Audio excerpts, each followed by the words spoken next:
সেনাবাহিনীর অভিযানে 5টি আগ্নেয়াস্ত্র, গুলি, দেশীয় ধারালো অস্ত্রসহ 10 সন্ত্রাসী গ্রেফতার হয়েছে কুমিল্লায়।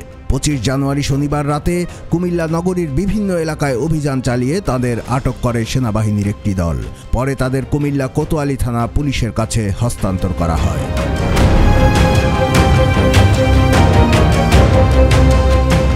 26 জানুয়ারি রোববার দুপুরে এক সংবাদ বিজ্ঞপ্তিতে এসব তথ্য জানায় আদর্শ সদর সেনাবাহিনী ক্যাম্প 1।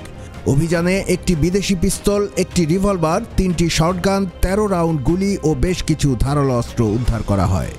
এ সময় আটক করা হয় 10 জন সন্ত্রাসীকে।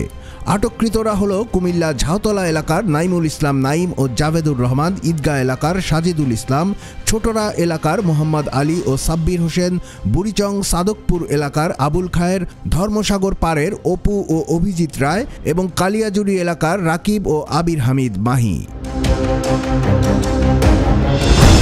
সেনাবাহিনীর বিজ্ঞপ্তিতে উদ্ধারকৃত অস্ত্রের যে বিবরণ দেওয়া হয়েছে তা হলো একটি 9 মিলিমিটার পিস্তল ও 1 রাউন্ড পিস্তলের বুলেট, একটি রিভলভার ও 3 রাউন্ড রিভলভারের বুলেট, 3টি শটগান ও 9 রাউন্ড শটগানের বুলেট, একটি 5 ফুট রামদা, একটি বিদেশি তলোয়ার, একটি দেশীয় রামদা ও একটি দেশীয় চাকু।